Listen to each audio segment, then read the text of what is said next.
दीपक में फूंक मारी, दीपक बुझ गया। अगरबत्ती में फूंक मारी, वो बुझती नहीं है। क्यों ऐसा? किस लिए? शिव महापुराण की कथा कहती है कि जो दुनिया में सुगंध फैलाता है, जो दुनिया में खुशबू फैलाता है, जो दुनिया को सुगंधित करता है, उसको दुनिया के लोग कितनी भी फूंक मार ले परंतु वो बुझता नहीं है, वो आगे बढ़ता ही है। अगरबत्ती सुगंध दे रही है, अगरबत्ती खुशबू दे रही है।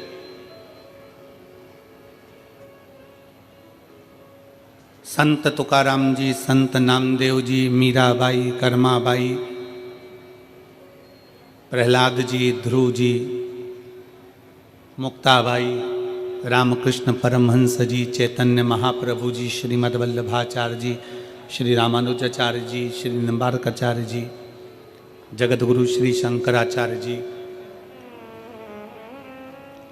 और भारत के जितने जितने संत हैं, साधु हैं, गुरुजन हैं, तपस्वी जन हैं, साधक, उपासक हैं,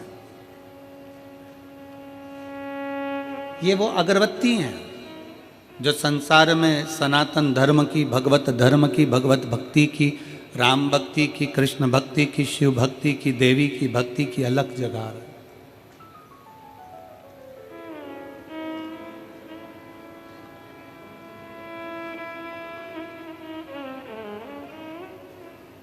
और सुगंध फैलाने वाली अगरबत्ती को कोई फूंक मारकर बुझा नहीं सकता। बुझाएगा कोई? नहीं। सनातन की सुगंध फैलाने वाला हो, भगवत भजन की सुगंध फैलाने वाला हो, सत्कर्म की सुगंध फैलाने वाला हो, उसको कोई बुझा नहीं पाता। शिव महापुराण की कथा कहती है कि आप और हम अपनी जिंदगी में कोई ऐसा कर्म करें, जन्म हुआ है, मृत्यु लोक में आए हो, आप और हमारा जन्म इस संसार सागर में हुआ, कोई कर्म अच्छा ऐसा कर लो। आप मत 1 रुपया किसी को दान करो, आप अठन्नी भी किसी को मत दो। उस पैसे का सदुपयोग अपने ऊपर, खुद के ऊपर करो। और अगर पैसा का सदुपयोग अपने ऊपर नहीं कर पा रहे हो तो अपने आसपास पड़ोस में कोई बच्चा शिक्षा ग्रहण करना चाहता है और उसके पास पढ़ने के लिए धन नहीं है, तो प्रयास करना कि उस बच्चे को पढ़ाकर उसकी मंजिल तक पहुंचाने का काम आप करें।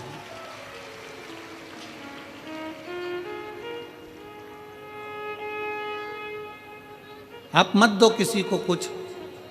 आपके आसपास में, आपके मोहल्ले में कोई व्यक्ति बहुत, परिवार में, कुटुंब में, रिश्तों में, नातों में बहुत बीमार पड़ा हुआ है, उसके पास में धन नहीं है, उसके पास में संपदा नहीं है, पैसा नहीं है, करो आप एक प्रयास कि थोड़ा दवाई का खर्चा हम उठा सकते हैं, थोड़ा दवाई का खर्चा अपन कर सकते हैं।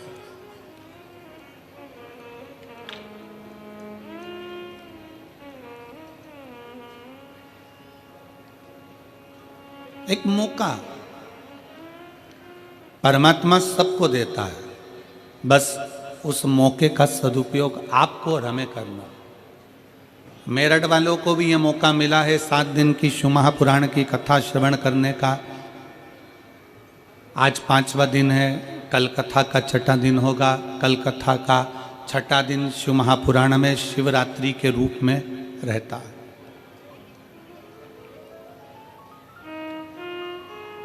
कल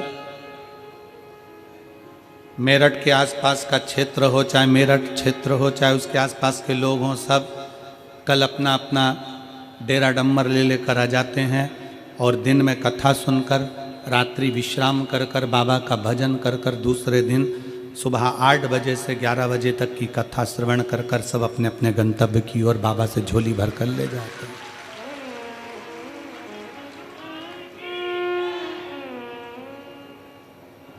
जितने शिव भक्त आपको आज लाखों की संख्या में दिख रहे हैं, इससे दुगने कल नजर आएंगे।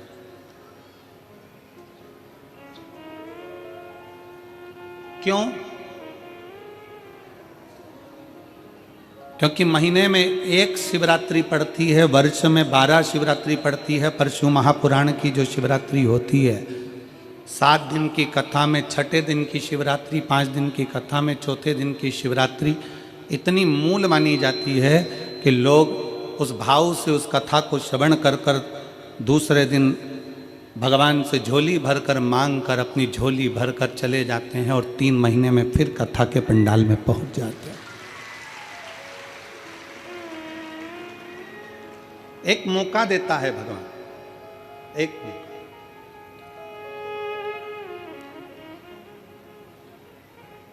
और सबको मिला, मेरठवासियों को बाबा उगड़नाथ जी ने कुछ कृपा करी होगी, बाबा उगड़नाथ जी ने करुणा करी होगी। आप सबने उगड़नाथ बाबा को, बेलकेश्वर बाबा को 1 लोटा जल ज़्यादा चढ़ाया होगा, तो उगड़नाथ जी ने आपकी सुन ली और ये शिव पुराण की कथा मेरठ में करवा दी। अब उसने मौका दिया आपको कि यह कथा का रस तत्व ग्रहण करो। और धन्यवाद देता हूं आपकी शिव भक्ति को, प्रणाम करता हूं आपके चरणों को कि इतनी तेज ठंड पड़ने पर, इतनी ठंड पड़ने पर आप लोगों को धन्यवाद देता हूं कि लाखों की संख्या में आप लोग शिव पुराण कथा सुनने के लिए पधारे।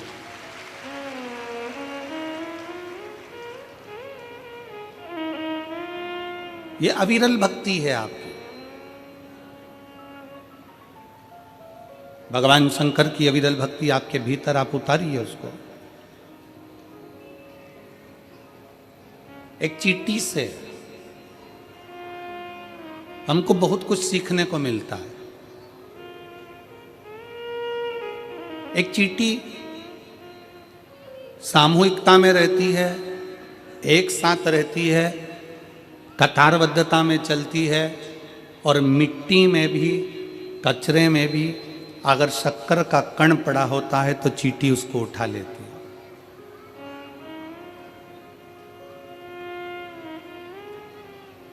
एक चींटी पृथ्वी पर रहने वाले मनुष्यों को यह ज्ञान देती है कि चींटी सामूहिकता में रहती है, तो चींटी यह ज्ञान देती है कि आप और हम सब समूहता में रहें। शायद उत्तर प्रदेश शासन के माननीय मुख्यमंत्री जी श्री योगी जी ने एक नारा दिया जनमानस को कि बटोगे तो कटोगे। माननीय मुख्यमंत्री जी ने एक नारा दिया उत्तर प्रदेश के योगी जी ने कि बटोगे तो कटोगे। ये क्यों नारा दिया? ये चींटी का वो समूह बता रहे हैं कि चींटी जब एक साथ रहती है तो बड़े से बड़े लकड़ी को, बड़े से बड़े कचरे को भी सामूहिकता में उठाकर ले जाती है। जब हम और आप समूह में रहेंगे तो किसी की सामर्थ्यता नहीं कि कोई तुम्हें काट दे। अपनी समूहता,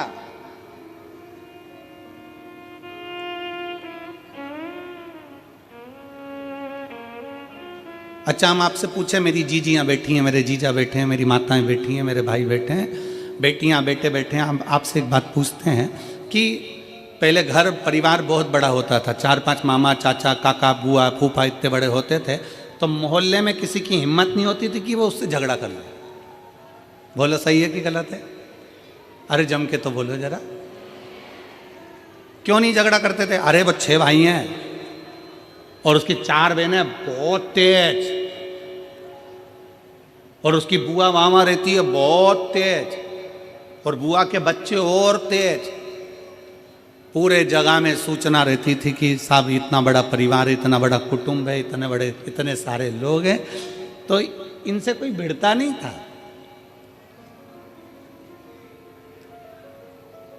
आज क्या कहा जा रहा है? आज के जमाने की सोच आप लोगों के सम्मुख में पुराने समय की सोच को आज रखा जा रहा है। एक चींटी हमको ज्ञान उपदेश देती है कि हम सामूहिकता में रहते हैं तो बड़े से बड़ा कार्य कर लेते हैं। एक चींटी हमें ज्ञान देती है कि हम कतारबद्धता में चलते हैं, एक लाइन में, एक कतार में चलते हैं। एक चींटी हमको ज्ञान देती है कि कचरे के ढेर में भी शक्कर का टुकड़ा, गुड़ का टुकड़ा पड़ा है तो मैं उठा लेती हूँ और लेकर चल देती हूँ। ये चींटी हमको ज्ञान देती है कि सामूहिकता में रहो, अपनी कतार में चलो, अपनी कतार, अपने धर्म को छोड़कर अन्य कतार में नहीं जाना। और चींटी तीसरी प्रेरणा देती है कि कचरे के ढेर में से भी शक्कर उठा लेती है, कचरे के ढेर में से भी गुड़ उठा लेती है। चींटी ये हमको प्रेरणा देती है कि दुनिया में ढेर सारे लोग मिलेंगे, कोई किसी तरह का मिलेगा, कोई किसी तरह का मिलेगा, कोई किसी तरह का मिलेगा, कोई अपशब्द कहेगा, कोई ताने देगा, कोई गाली देगा, कोई आड़ा टेढ़ा बोलेगा, सब तरह के लोग संसार में मिलेंगे।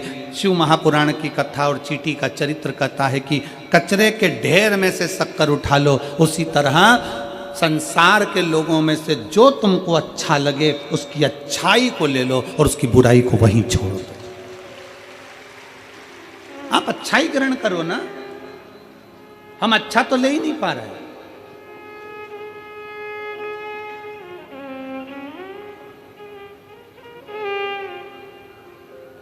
पूरा समय हमने बुराई ढूंढने में निकाल दिया। जैसे शादी का काम आया, पत्रिका लिखने का समय आता है और शादी की पत्रिका लिखाती है, और जितने लोग पत्रिका लिखने बैठते हैं वो आपस में चर्चा करते हैं। मामा जी के यहाँ पत्रिका भेज रहे हैं, मामा जी के यहाँ पत्रिका भेज रहे हैं, हाँ दूर के मामा है ना, दूर के मामा है ना, उन्होंने अपने को बुलाया था क्या? बस 2 जनी का लिख दो, ज्यादा जाने की जरूरत नहीं है। अब उनकी बुराइयां ढूंढना चालू करें, मामा जी ने ऐसा कर दिया, काका जी ने ऐसा कर दिया, बुआ जी ने ऐसा कर दिया, फूफा जी ने ऐसा कर दिया। जितने लोग बैठे हैं, जितनी देर पत्रिका लिख रहे हैं उतनी देर उसमें से बुराइयां बुराइयां बुराइयां बुराइयां छाटी गई। पत्रिका लिखते समय गणेश जी की पत्रिका लिख रहे हो, बेटे के ब्याह की पत्रिका लिख रहे हो, घर में बेटी के ब्याह की पत्रिका लिख रहे हो, घर में मंगल शकुन हो रहा है, मंगल साज सज रहे हैं। प्रयास ये करो कि पत्रिका लिखते समय ये करा जाए कि कितना भी बुरा व्यक्ति हो उसकी अच्छाई को ढूंढा जाए, जिससे हमारे घर में बेटी आए, हमारे घर में बहू आए, हमारे घर में जो परिवार बढ़े वो अच्छाई देखकर बढ़े।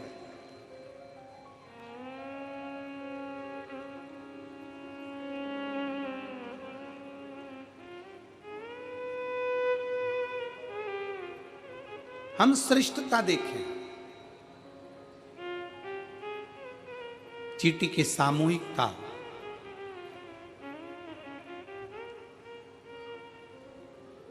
चलो और सरल भाषा में समझ लो। एक चींटी झुंड में बहुत सारी चींटी है, उस पर तुम लात रखोगे क्या? जम के बोलो जरा जल्दी से, नहीं। और वो झुंड की चींटी में से एक चींटी अलग निकल गई, बाहर चली गई, साइड में चली गई, और वो तुम्हारे पाँव के नीचे आके मर गई। अकेली थी, बट गई, कट गई, अकेली थी। माननीय सांसद महोदय बैठे हैं और मैं साधुवाद दूंगा आपको कि आपके मेरठ क्षेत्र में ये शिव महापुराण की कथा इतने शिव भक्तों के बीच में हो रही है, आपको उसके लिए साधुता है, बहुत बहुत साधुता। माननीय सांसद महोदय अग्रवाल जी को बहुत बहुत साधुता है।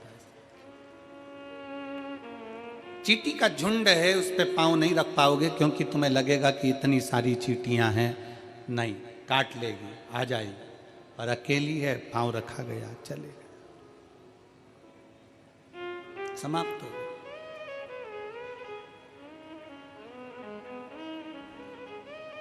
घर में रहो, परिवार में रहो, कुटुंब में रहो, रिश्तों में रहो, एक सामूहिकता के साथ रहो, सामूहिकता।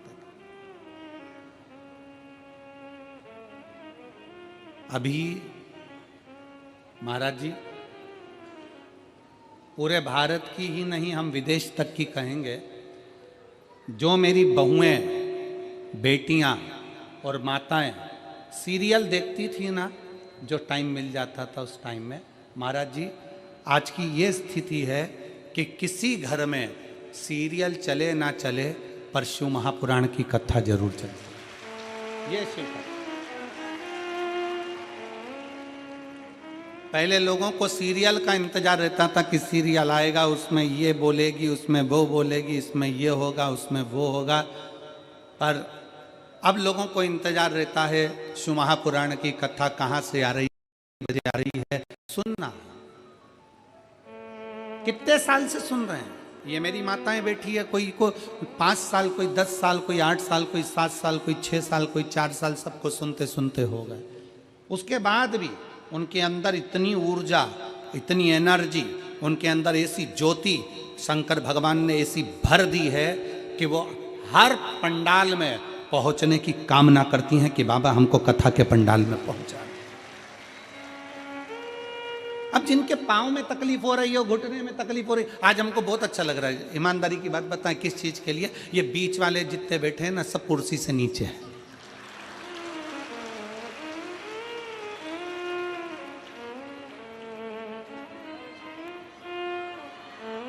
पूछें क्यों? काय के लिए? हमें क्यों खुशी हो रही है? क्योंकि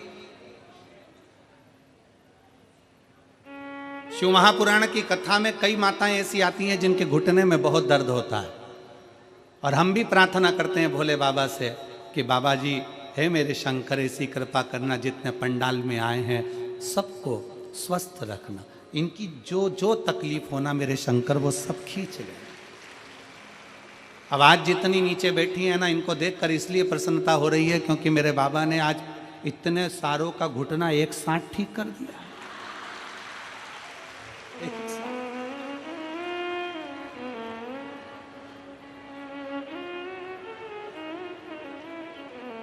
और तेरी लीला का न पाया कोई पार, कि लीला तेरी तू ही जाने। आशीष जी एक हमारे मुंबई के यजमान हैं, वो हर कथा में यजमान बनते हैं। काशी में भी बने, ओमकारेश्वर और महाकाल और सीहोर रुद्राक्ष उत्सव में हर साल यजमान बनते हैं। और भोले बाबा उनके जजमानी बनते हैं तो जजमान को ना जाने कहाँ से बाबा देवी देता है। तो आशीष जी, उनका नियम है, कथा सुनेंगे, जब स्तुति करने का समय आएगा तब जमीन पर बैठ जाएंगे। तो हमने उनसे पूछा कि जमीन पर बैठते हो और कथा श्रवण कर कर जब स्तुति करने का समय आता है, श्री शिवाय नमस्तुभ्यं बोलने का, तो जमीन पर बैठकर बोलते हो, उसका फायदा क्या है? कहा गुरुजी, हम जितनी देर जमीन पर बैठकर श्री शिवाय नमस्तुभ्यं बोलते हैं और अगली कथा के लिए यजमान बनने के लिए बाबा से प्रार्थना करते हैं, तो बाबा हमको सही में जमींदार बना देता है और इतना दे देता है कि अगली कथा में हम वापिस यजमान बने। ये शिव कृपा, ये शंकर की उदारता। एक पत्र है,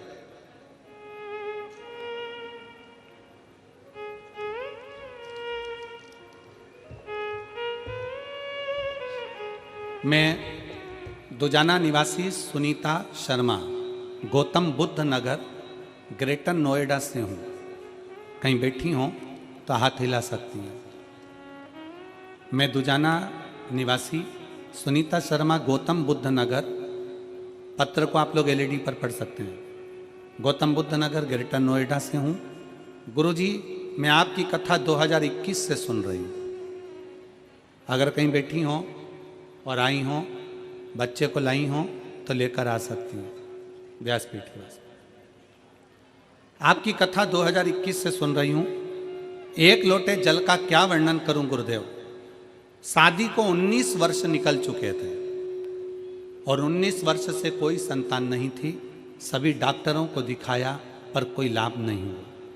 फिर आपकी कथा ग्रेटर नोएडा के उमा पब्लिक स्कूल में आयोजित हुई।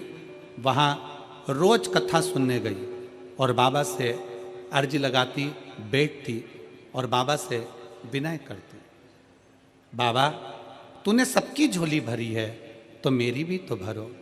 बाबा मैंने सुना है कि पंडाल में बैठकर कथा श्रवण करने वाले की झोली तू भरता जरूर है, मुझ में क्या कमी रह गई। ग्रेटर नोएडा की कथा में बाबा से 5 दिन कथा के पंडाल में विनय करी और 19 वर्ष के बाद बाबा ने मेरे को संतान दी। मैं बाबा को प्रणाम करने के लिए आया। 19 वर्ष के बाद मेरे घर में संतान की प्राप्ति हुई। शादी के बाद लोग इंतजार करते हैं 1 साल, 2 साल, 3 साल, 4 साल, 5 साल, 6 साल, 7 साल की शादी के बाद संतान होगी। 8 साल, 9 साल, 10 साल, 11 साल। जिसके यहाँ पर 4 साल, 3 साल शादी के बाद संतान नहीं होती, उसको बेचैनी होने लगती है कि संतान क्यों नहीं।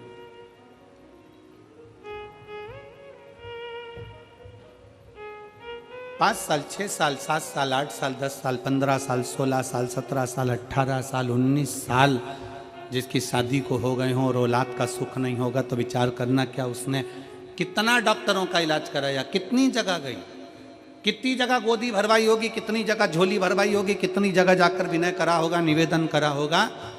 पर उस बहन ने लिखा कि मैंने ग्रेटर नोएडा की कथा उमा पब्लिक स्कूल के उस प्रांगण में बैठकर सुनी और बाबा से कहा तूने सबकी झोली भरी तो मेरी भी भर देना।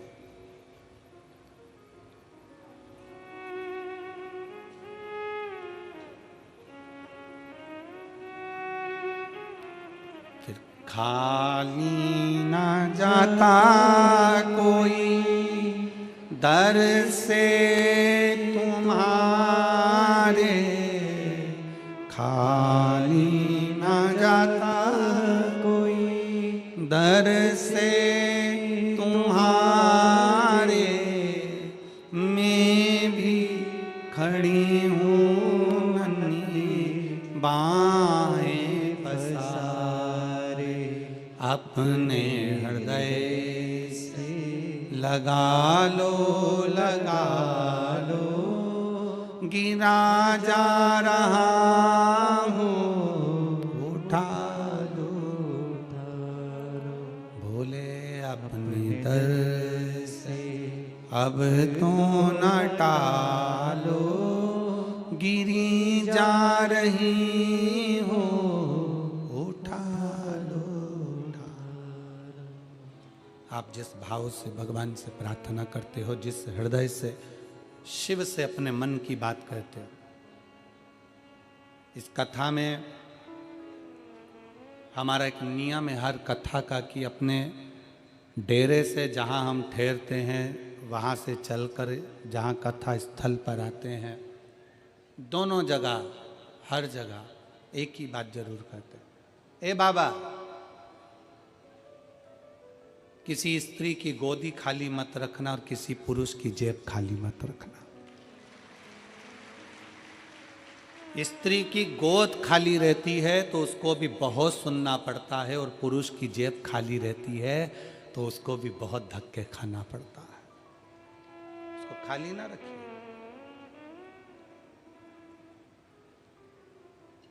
जिसके पास में धन नहीं होता ना, जिसके पास में पैसा नहीं होता, धन नहीं होता, वैभव नहीं होता, थोड़ी संपदा नहीं होती, उससे पूछो कि उसकी दशा क्या होती है।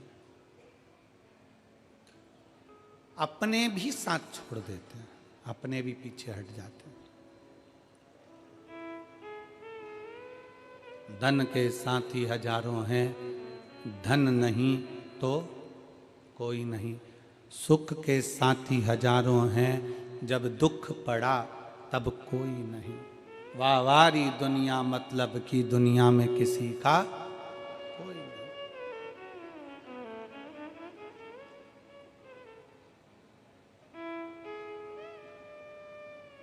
शिव के प्रति समर्पण का भाव जगाती है एक चींटी भी। हमें अच्छा चुनना है।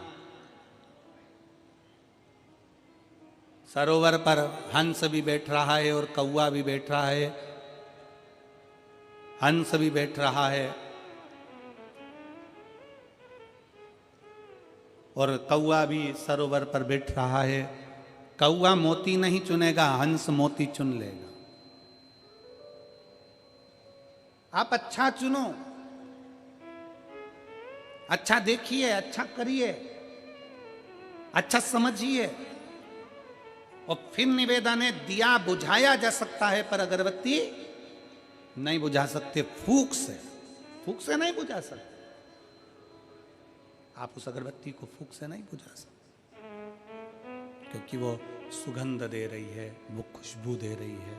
उसकी सुगंध चारों तरफ है, उसकी खुशबू चारों तरफ है।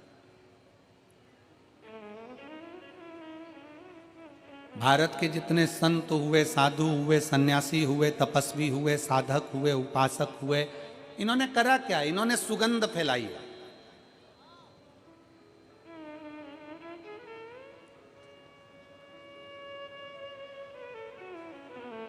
जगतगुरु शंकराचार्य जी ने जब पृथ्वी पर प्रकटे, जगतगुरु शंकराचार्य जी जब इस भूमंडल पर आए, पृथ्वी पर आए, तो जगतगुरु शंकराचार्य जी जब इस भूमंडल पर आए, इस पृथ्वी पर आए, तो जगतगुरु शंकराचार्य जी ने अपनी शिव भक्ति की सुगंध संपूर्ण विश्व में फैलाई। 4 पीठों का निर्माण कर दिया। भारत के 4 कोनों पर भगवान शंकर को विराजमान कर दिया।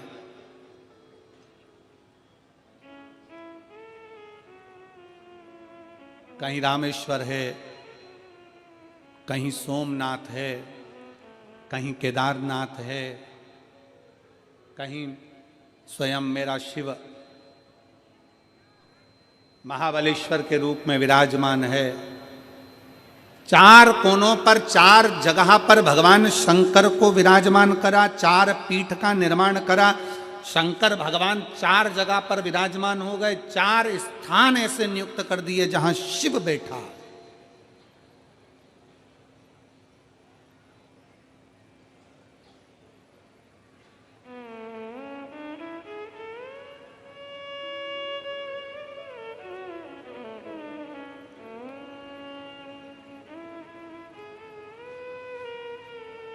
कई लोग जो बोलने वाले होते हैं ना, बड़े अपशब्दों के साथ में बोल जाते हैं कि आने वाले समय में हम अपना वर्चस्व फैलाएंगे, भारत को हम अपना कर लेंगे। शिव महापुराण की कथा कहती है, जिस भारत की बॉर्डर पर, जिस भारत की रक्षा करने के लिए त्रिशूल लेकर त्रिपुंडधारी बैठा हो, उस भारत का बाल बांका नहीं हो सकता।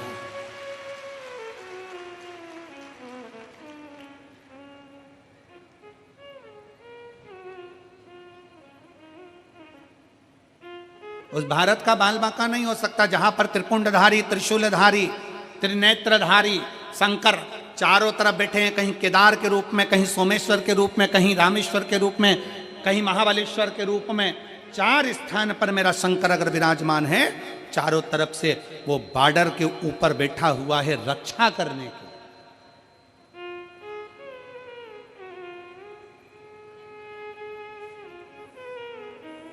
वो तो कहीं कहीं के होते हैं जो शब्दों का खेल कुछ घुमा कर कहना चाहते। एक व्यक्ति एक जगह पर बात कर रहा था कि बताओ, महाराज जी कहते हैं कि शंकर जी हैं, महाराज जी कहते हैं भगवान है, महाराज जी कहते हैं भगवान है।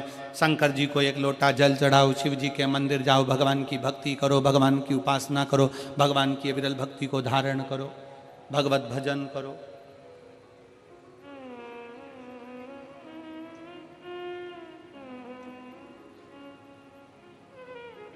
होता है, बहुत सारे मिलेंगे तुमको भी।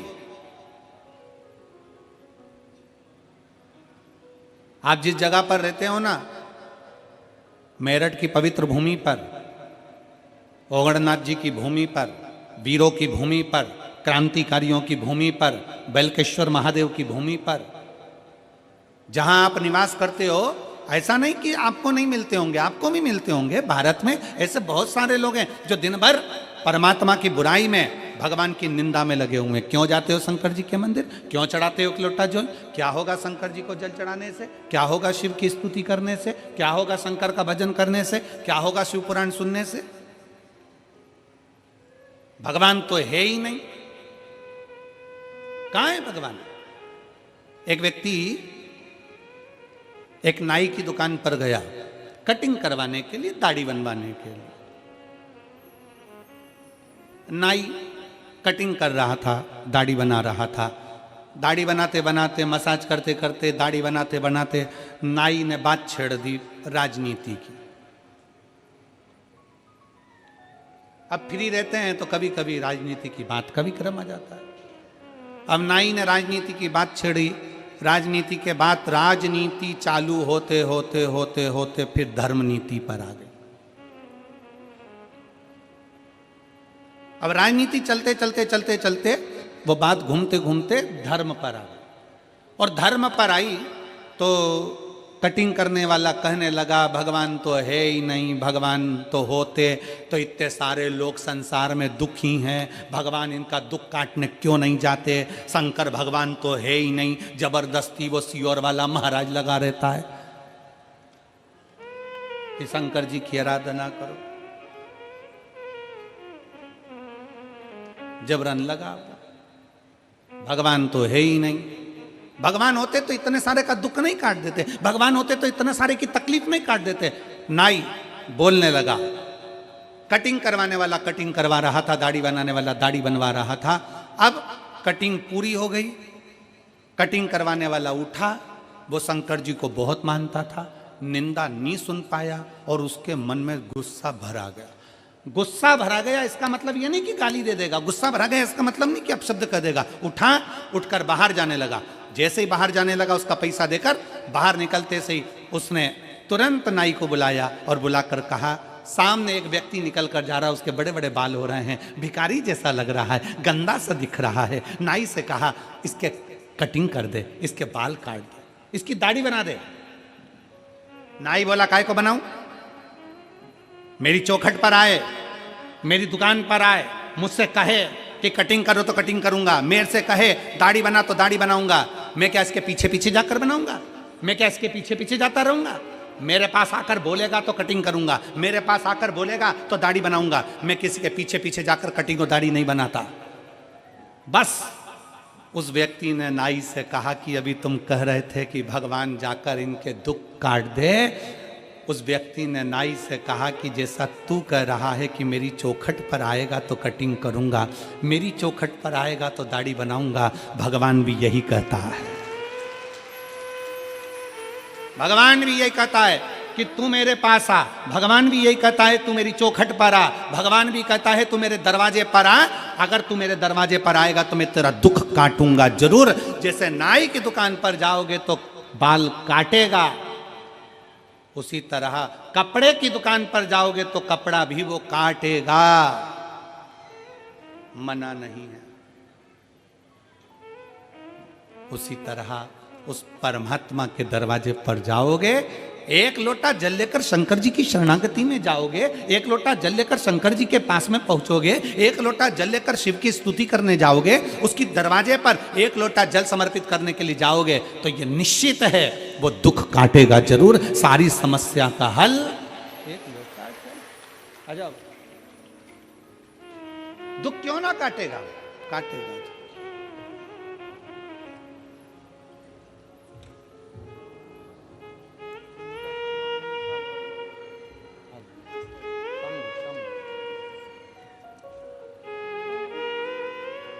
सुनीता जी शर्मा गौतम बुद्ध नगर ग्रेटर नोएडा से आई हैं।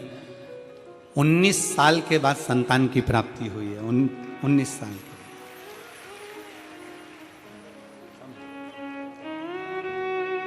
शंभु श्री शिवाय नमस्तुभ्यम, प्रणाम करो।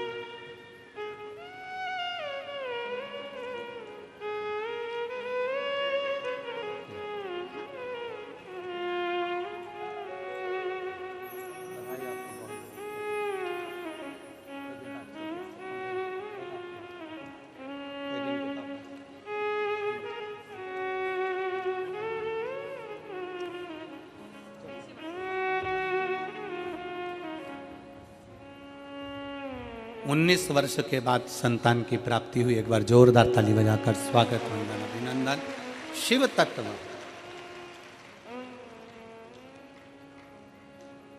आप उसके दरवाजे तक जाओ, आप उसकी चौखट तक जाओ, आप उसके द्वार तक पहुंचो तो, और जब आप उसकी चौखट तक पहुंचोगे, स्पीकर नहीं चल रहे हैं, आके सुनो पहले इसको। जब आप उसकी चौखट तक पहुंचोगे, आगे के चल रहे हैं 2 और ये 4 नहीं चल रहा है। जब आप उसके मंदिर तक जाओगे, उसकी चौखट तक जाओगे, उसके द्वार तक जाओगे, तो वो सुनेगा, दुख काटेगा,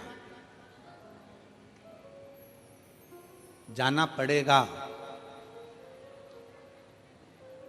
आप सबसे पूछें, मेरी जीजियों, मेरे जीजाओं, बेटियों, बेटाओं, मेरी माताओं, मेरे भाई, जब से आप शंकर भगवान को 1 लोटा जल चढ़ाना चालू करे हो, वो तारीख से आज तक विचार करना कि बाबा ने तुमको पीछे नहीं सरकाया, आगे ही बढ़ाया।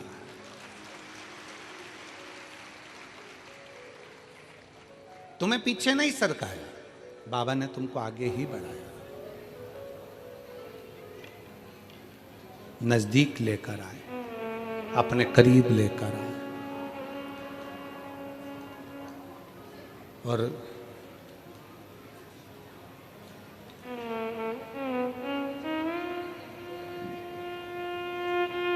उसको ढूंढो। संसार में आए हो ना, तो उसको थोड़ा सा ढूंढने का प्रयास करो, मिलेगा।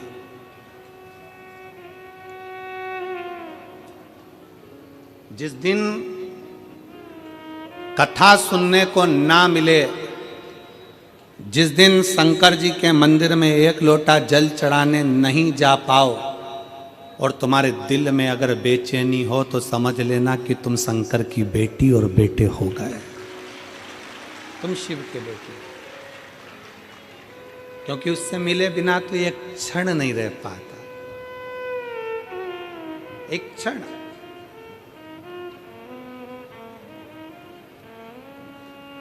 वो कहते हैं ना,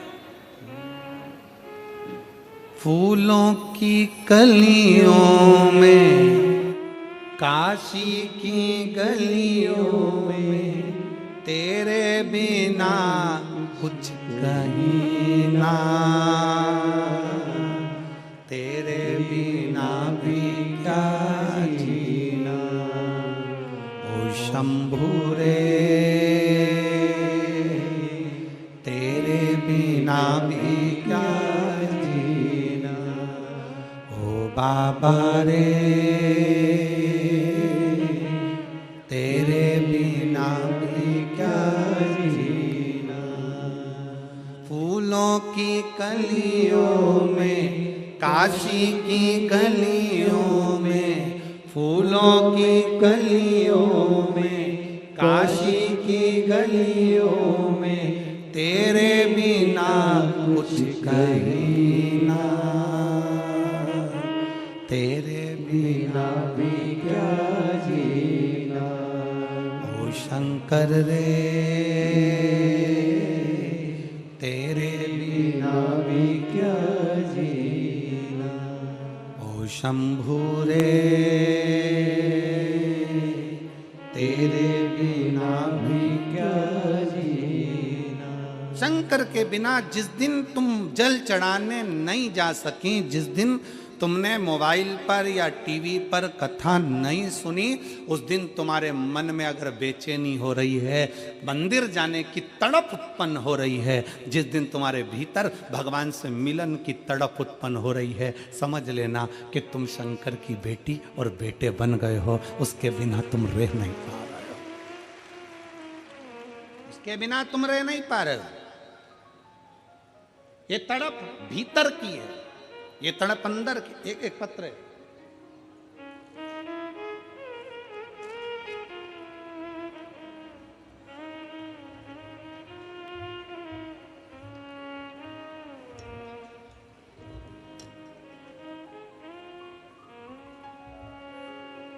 मैं निशु कुमार, जिला हापुड़ का रहने वाला हूं। कहीं बैठे हो निशु कुमार हापुड़ से, तो एक बेलपत्र लेने के लिए आ सकते हो, हाथ हिला सकते हो। मैं निशु कुमार जिला हापुड़ से रहने वाला हूँ। मैं बाबा को पत्र के माध्यम से बताना चाहता हूँ कि ग्रेजुएशन करने के बाद पहला कंपटीशन ग्राम पंचायत अधिकारी का 2018 में दिया। 2018 में ग्राम पंचायत अधिकारी का मैंने एग्ज़ाम दिया, जिसमें असफल रहा। उसके बाद काफ़ी कंपटीशन एग्ज़ाम दिए, हर बार 2-3 नंबर से रह जाता।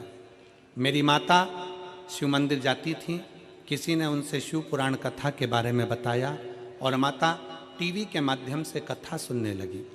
माता ने मुझे शिव मंदिर जाने को कहा, मैं भी कथा सुनना नित्य मंदिर जाने लगा। मैंने 2 बार पशुपतिनाथ का व्रत रखा। 2018 में जो पेपर हुआ था, अखबार में आया कि दोबारा पेपर होगा। मैं शंकर के मंदिर जाना चालू करा और बाबा ने ऐसी कृपा करी कि जो अखबार में आया कि जो 2018 में पेपर दिया था वो दोबारा से होगा और दोबारा से पेपर होगा। अखबार में आया, सुनने में आया तो पेपर लीक हो गया और 2022 और 23 में दोबारा पेपर होगा।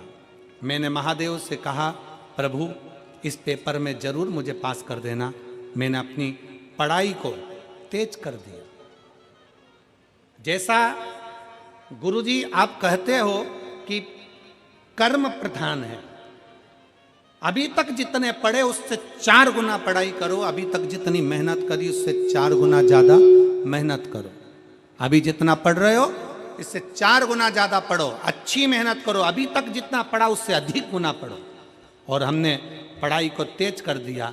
महादेव का नाम लेकर दिसंबर 2023 में आगरा पेपर देने गया और मेरा परिणाम 2024 सितंबर माह में आया। भोले बाबा की कृपा, एक बेलपत्र एक शहद का प्रयोग, हापुड़ में ही ग्राम पंचायत अधिकारी बनने का मौका मिल गया और बाबा ने मुझे ग्राम पंचायत अधिकारी बना दिया। एक लाइन अच्छी लिखी आप और हम गुनगुनाते। बखान क्या करूं मैं राखों के ढेर का, चपटी भभूत में खजाना कुबेर का। हे गंगाधार मुक्ति द्वार ओमकार तू, भोले ओमकार तू। आयो शरण तिहार शंभु तार तार तू। उस बेटे ने अपनी माता के कहने पर शिव महापुराण पर भरोसा कर कर अपनी विद्या को 4 गुना बढ़ाया, अपने कर्म को 4 गुना बढ़ाया, अपने अध्ययन को 4 गुना बढ़ाया।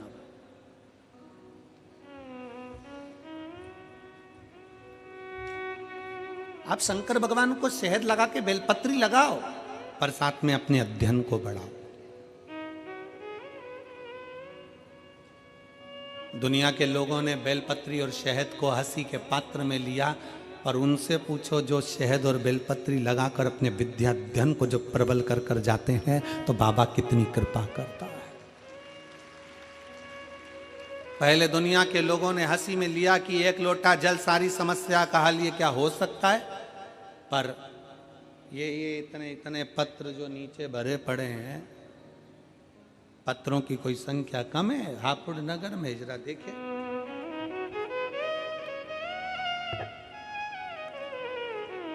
अभी तो 5वां दिन है, 7 दिन में बाकी है।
ये 5 दिन के हैं। अभी साइड में और पीछे और रखे हुए हैं। इसमें विश्वास है शंकर के प्रति, इसमें सियोर वाला महाराज कुछ नहीं करा, प्रदीप मिश्रा की सामर्थ्यता नहीं कि कुछ कर दे, करता एक लोटा जल और सारी समस्या का हल वो करता है। इसमें किसी की सामर्थ्यता नहीं है, इसमें किसी की सामर्थ्यता नहीं हो सकती कि कोई कुछ कर ले। इन पत्रों में हजारों भक्तों का, शिव भक्तों का एक विश्वास जुड़ा हुआ है। इन पत्रों में हजारों शंकर के भक्तों का एक विश्वास दृढ़ बनकर विराजमान, और इतना आस और विश्वास से कहते हैं कि आप लोग भी कथा के पंडाल में बैठकर शिव महापुराण की कथा सुन रहे हो 3 महीने में, ये विश्वास है हमारा शंकर के प्रति कि आपका भी पत्र किसी व्यासपीठ पर जरूर पहुंचेगा। वो खाली नहीं छोड़ता, उसका नियम ही यही है कि कोई आया है, और सीधी सीधी बात है, तुम किसी के यहाँ गए हो, कोई पहचान वाले के यहाँ शादी में गए हो तो लिफाफा दोगे, और रिश्तेदारी है तुम्हारी उस शादी में तो वो विदाई भी तुमको देगा, साड़ी देगा, लिफाफा देगा। मामा जी के यहाँ गए हो, भांजी आई है, कुछ तो देना ही पड़ेगा, बेटी आई है, कुछ तो देना ही पड़ेगा। अपने मायके में शादी में जाते हो तो मायके से कुछ देते कि नहीं देते? बोलो ईमानदारी की बात बोलो, देते कि नहीं देते? तो तुम अपने बाप के घर में जाते हो तो बाप विदाई जरूर देता है, तो शिव महापुराण में आते हो तो शंकर विदाई जरूर देता है।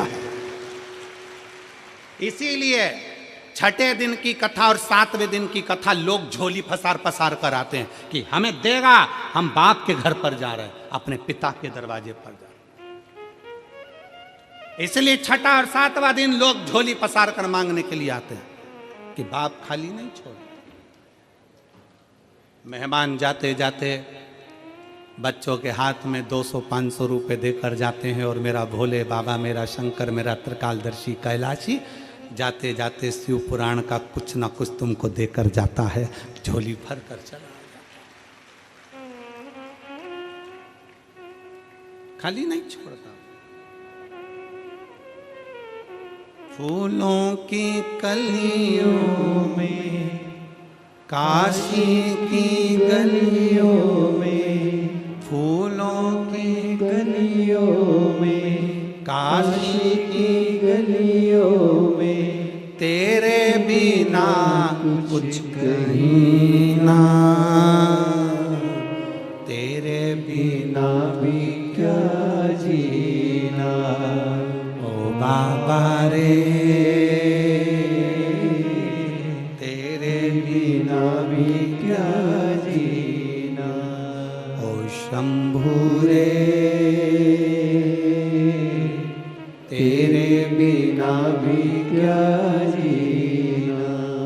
जिस दिन मंदिर जाते जाते एक दिन नहीं जा पाए और अंदर से बेचैनी हो जाए, कथा सुनते सुनते एक दिन की कथा ना मिले, अपने मेरठ में कथा हो रही है और आसपास 50-100 किलोमीटर की दूरी पर रह रहे हो और जाने के लिए मन आतुर हो रहा है, मैं भी मेरठ जाऊं कथा सुनने के लिए, समझ लेना कि तुम बाप की बेटी हो, बाप के बेटे हो, शंकर की बेटी हो, शंकर के बेटे हो, अंदर से बेचैनी हो रही। मिल वो कहे शिव से मिलन की आस बड़ी है।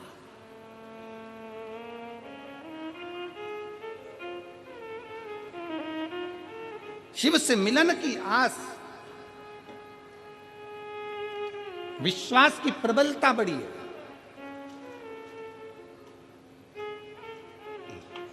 कितना सुंदर एक चरित्र है तारकासुर के बेटों का। तारकासुर के बेटे तारकाक्ष, विदुम्माली, कमलाक्ष की। तारकासुर के 3 बेटे तारकाक्ष, विदुम्माली और कमलाक्ष की।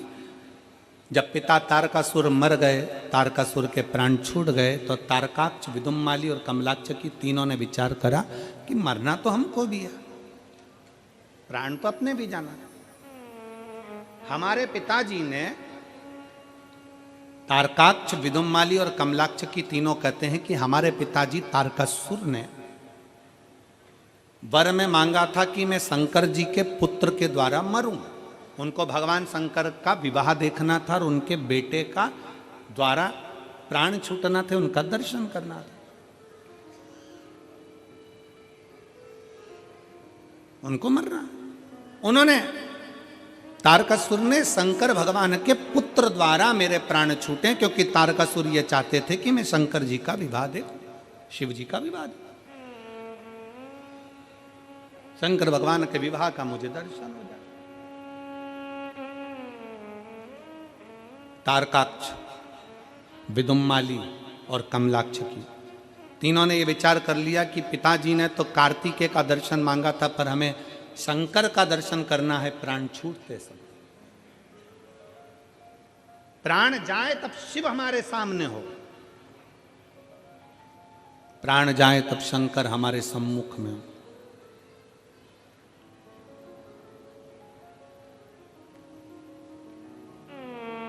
कई माताएं अपने अपने भजनों में उसको गाती रहती हैं कि भजन करता छूटे जी मारा प्राण, ओ जी मारा सांवरी। और कई माताएं भजन में गाती रहती हैं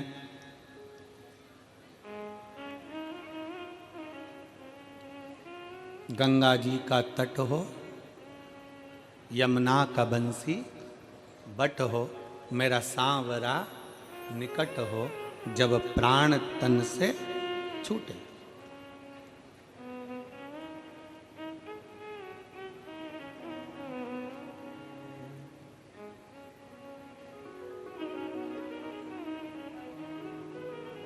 कई माताएं गाती हैं, कई माताएं स्मरण में लेती हैं, और सब विनय करते हैं कि आखिरी समय में अंत समय प्रभु आना पड़ेगा, वचन दिया तो निभाना पड़ेगा, आए ना आए प्रभु कुटुंब कबीरा, अंत समय प्रभु आना पड़ेगा, वचन दिया तो निभाना पड़ेगा। कईयों के मन में भाव जागृत होता है कि अंत समय में परमात्मा हमारे करीब में आए, हमारा अंतिम समय सुधर जाए, हमारा अंत क्षण सुधर जाए। और फिर निवेदन है, जवानी को सुधारने के लिए बचपन सुधारना पड़ेगा। क्या सुधारना है? जम के बोलो जरा। बचपन। बचपन सुधरा तो जवानी सुधर जाएगी, जवानी सुधरी तो अधेड़ी सुधर जाएगी, और अधेड़ी सुधरी तो बुढ़ापा सुधर जाएगा। ये सुधारने की सीढ़ी है। अब कई लोग तो कहते हैं कि अभी कोई हमारा भजन करने की उम्र है, अभी तो हमारे को कोई कथा सुनने की उम्र है, अभी तो हमारी क्या कथा सुनने की उम्र है, भजन करने की उम्र है। होता है एक पति ने पत्नी को गले का हार दिलाया, नेकलेस, बड़ा सुंदर हीरो का, 50 लाख रुपए का, और हीरे का हार दिलाया, और पति ने पत्नी से कहा पहन ले। पत्नी बोली अभी नहीं पहनूंगी। पहन लेना तो क्या हुआ पहनने में, अभी नहीं पहनूंगी। तो फिर देवर के लड़के की शादी होगी ना, उस दिन पहनूंगी। ठीक है, शादी की सालगिरह आ गई। पति ने फिर पत्नी से कहा आज तो अपन दोनों की शादी की सालगिरह में तुझे घुमाने ले गया था, वहां से मैंने तुझे नेकलेस दिलाया था, वो पहन ले। पत्नी बोली अभी नहीं पहनूंगी, अभी जरा देवर के लड़के की शादी होगी तब पहनूंगी। और देवर के लड़के की शादी होना थी मार्च में, और जनवरी में निपट गई।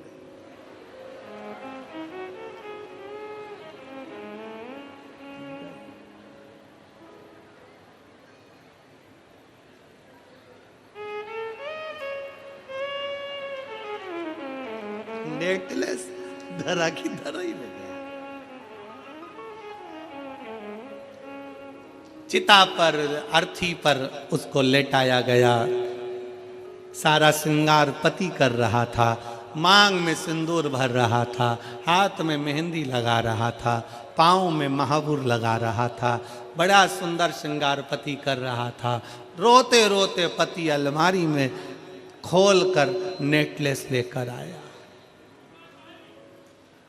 और नेकलेस लेकर आकर पति पत्नी को पिनाने लगा। दोस्त रोते रोते बोले क्या पागलपंती कर रहा है, इतना महंगा नेकलेस, पत्नी मर गई उसके अर्थी पर पिना रहा है। पति रोता रोता बोला इससे मैं कह रहा था पहन ले पहन ले पहन ले, और ये हमेशा कहती थी जब पहनूंगी जब पहनूंगी जब पहनूंगी। इसको क्या मालूम था कि मौत का कोई ठिकाना नहीं होता है, जो जिंदगी जियो खुश होकर जियो। कथा कह रही है मेरठ की जीजियों, जितनी साड़ी रखी है सब पहन लो।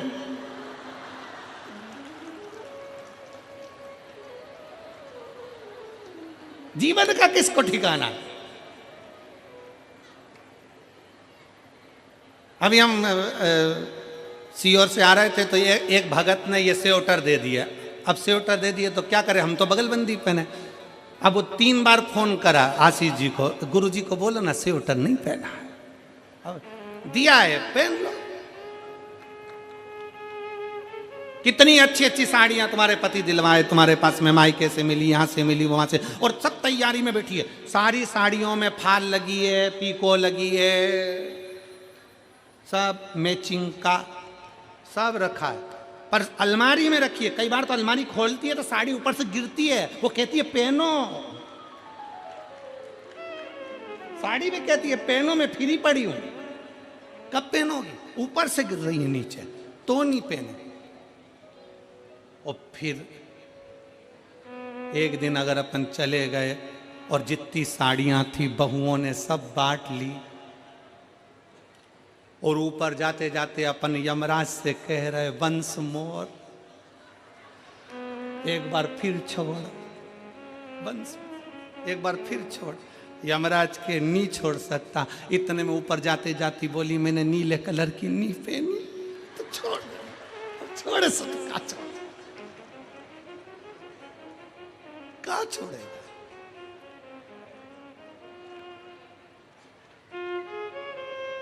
महाराज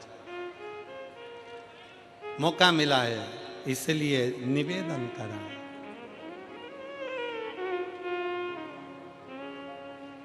इसलिए निवेदन करा।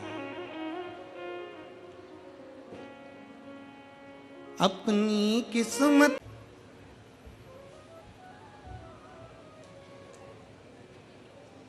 कुछ अच्छा करने का प्रयास करो। शरीर अच्छा दिया ना उसने, अरे बोलो तो जम के, अच्छा दिया ना। दोनों नेत्र दिए हैं दर्शन करने के लिए, श्रवण शक्ति दी है कथा सुनने के लिए, मुख दिया भजन करने के लिए, हाथ दिए दान पुण्य और सेवा करने के लिए, पाँव दिए तीर्थ करने के लिए, कथा में जाने के लिए,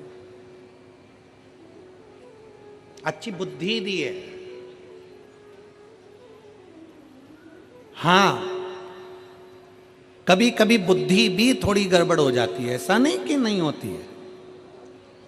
उसको हमारी भाषा में हम कह देते हैं कई बार कि ऐसा ना सोचा जाए कि बुद्धि गड़बड़ नहीं होती। कई बार बड़े बड़े संत साधु महात्मा की भी बुद्धि गड़बड़ हो जाती है, तो इंसान की तो जाने दो। लंकाधिपति रावण जैसा विद्वान, कितनी विद्वत्ता उसके अंतर्गत, और उसकी बुद्धि गड़बड़ हो गई।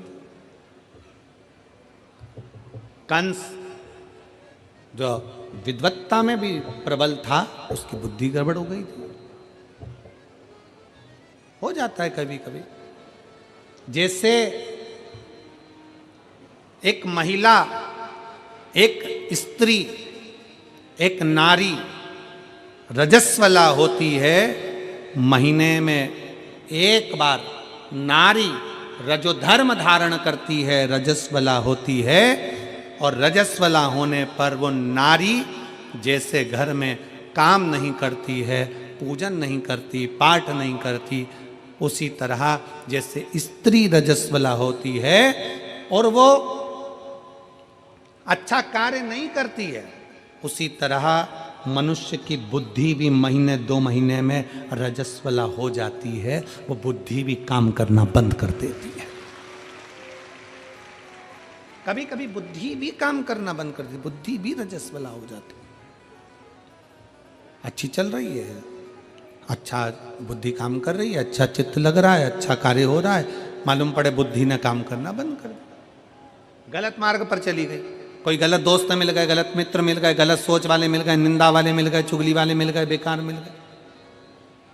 तो निवेदन है, जैसे स्त्री रजस्वला होती है, काम करना जब बंद कर देती है तो एकांत में अपना आसन लगाकर बैठ जाती है, एकांत में विश्राम कर लेती है, एकांत में रहती है। उसी तरह शिव महापुराण की कथा कहती है, भगवान शंकर का चरित्र कथा है, जब तुम्हारी बुद्धि काम करना बंद कर दे, तुम्हें लगे कि ये गलत जगह जा रही है, कहीं मदिरा पान में, कहीं वेश्यावृत्ति में, कहीं जुए में, कहीं मांसाहार में गलत जगह अगर जा रही है, और बुद्धि जब निंदा में, चुगली में ज़्यादा जाने लगे, तो फिर एक काम करना, जैसे रजस्वला स्त्री एकांत में रहती है, उसी तरह जब बुद्धि सही जगह ना चले तो थोड़ा 1-2 दिन भगवान शंकर के मंदिर में रोज अपना समय लगाकर एकांत में बैठकर शिव का नाम का जाप करो। धीरे धीरे बुद्धि काम करना प्रारंभ करो,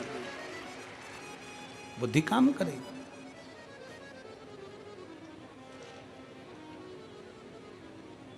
कभी कभी ये बुद्धि काम करना बंद कर देती है, अच्छी जगह जाना बंद कर देती है, महाराज श्रेष्ठ जगह नहीं जाती है। इसको कहो चल भजन में, चली जाती है भोजन में। इसको कहो चल सत्संग में, चली जाती है फिल्म में। ये बुद्धि बड़ी विचित्र, श्रेष्ठ जगह पहुंचती नहीं है। इसको पहुंचाने का प्रयास करो तो भी नहीं जाते। और फिर निवेदन है आप सबको, मेरठ के एक एक श्रोता भाई बहनों को, शिव भक्तों को, शंकर जी के ये अविरल भक्त जो लाखों की संख्या में पहुंचे हैं, पंडाल में जगह नहीं, पंडाल के बाहर बैठे हुए हैं, ऐसे शिव भक्तों को मैं नमन करते हुए कहता हूँ, आज भोले बाबा ने, भगवान शंकर की कृपा से, ओघड़नाथ बाबा की कृपा से आपकी बुद्धि श्रेष्ठ जगह पर तुमको लेकर आई है, मतलब कुछ अच्छा करना चाहती है, श्रेष्ठ है बुद्धि। कई लोग कहते हैं गुरुजी कथा सुनने से कुछ हो सकता है क्या, कथा सुनने से कुछ मिलेगा क्या, कथा सुनने से कुछ प्राप्त होगा। हम उनसे कहते हैं कुछ नहीं मिलेगा, कम से कम 3 घंटे कथा में बैठोगे तो लोगों की बुराई तो नहीं करोगे, उतना ही बहुत है। 3 घंटा कथा में बैठोगे तो कम से कम गलत बात तो नहीं सुनोगे, किसी की निंदा तो नहीं सुनोगे, किसी शब्द तो नहीं सुनोगे। 3 घंटा कथा में बैठोगे तो आड़े तेड़े काम तो नहीं करोगे। 3 घंटा कथा में बैठोगे, अपनी इंद्रियों को संयमित करोगे, इंद्रियों को संयम। कितना संयम है। लोग कहते हैं संत बड़े, लोग कहते साधु बड़े, लोग कहे तपस्वी बड़े, लोग कहे साधक बड़े, लोग कहे उपासक बड़े। और कुंभज बाबा, अगस्त ऋषि भगवान शंकर के सामने कहते हैं कि सबसे बड़ा होता है कथा को सुनने वाला श्रोता, सबसे बड़ा होता है कथा को श्रवण करने वाला श्रोता, कथा सुनने वाला श्रोता सबसे बड़ा होता है, कथा श्रवण करने वाला श्रोता बड़ा होता है। और कितनी संख्या में, कितना, जरा विचार करिए मेरी जीजियों। आप लोग तो ये हो सकता है कि यहाँ जो कथा में आगे बैठे हैं, हो सकता है कि 1 बजे कथा चालू हुई होगी तो 1:30 बजे आए होंगे, 2 बजे आए होंगे, 2:30 बजे आए होंगे, हो सकता है कि 12 बजे आए होंगे, 1 बजे आए होंगे। पर ये पंडाल में बैठी हुई मेरी जीजियाँ, मेरे जीजा, मेरी माताएं, मेरी बेटियाँ, बेटा सवेरे 7 बजे से एक जैसा नहा धो के थोड़ा सा नाश्ता पानी कर कर अपना आसन लगा कर बैठते हैं, शाम के 5 बजे तक इंतजार करते रहते हैं, अपनी इंद्रियों को संयमित रखते हैं, ना वॉशरूम जाना, न पानी भी उतना पिएंगे जितना लगे शरीर को, ज़्यादा पी लेंगे तो वॉशरूम जाना पड़ेगा, कहीं बाहर ना जाना पड़ जाए। इंद्रियों को संयमित करा है, साधा है।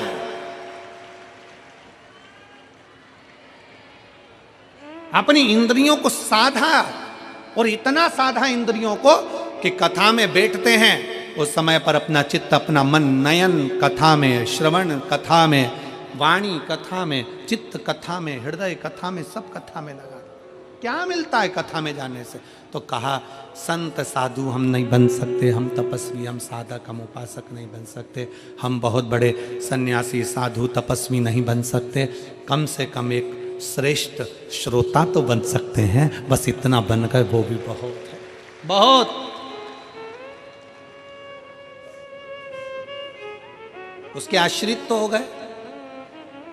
तारकासुर के तीनों बेटे तारकाक्ष, विदुमाली, कमलाक्षकी ने विचार कर लिया, तीनों ने मन बना लिया और तीनों विचार में लग गए कि अपने को भगवान शंकर का दर्शन करना है। वर किससे मांगना है? ब्रह्मा जी से। वर मांगा ब्रह्मा जी से, ब्रह्मा जी का तप करा, साधना करी और वर मांगा। ब्रह्मा जी ने पूछा क्या चाहिए? कह दिया हम तीनों कभी मरे ना। भगवान ने कह दिया, ब्रह्मा जी ने, ये तो हो नहीं सकता कि तुम मरोगे नहीं, मरना तो पड़ेगा और मृत्यु निश्चित है, आएगी जरूर, एक ना एक दिन तुम्हारे प्राण जाएंगे जरूर।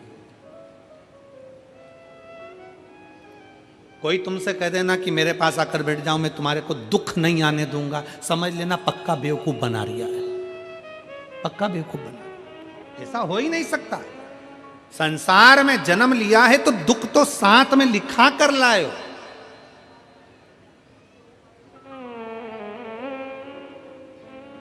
हॉस्पिटल से छुट्टी होती है,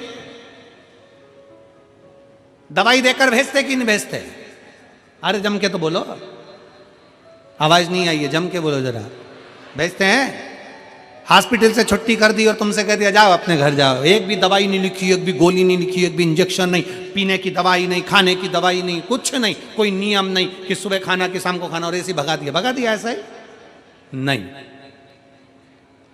हॉस्पिटल से छुट्टी होती है तो एक दवाई का पर्चा बना कर दे दिया जाता है कि इसको सुबह खिलाना, इसको शाम को खिलाना, इसको दिन में खिलाना, इसको रात को खिलाना, इसको ऐसे खिलाना, इसको वैसे खिलाना।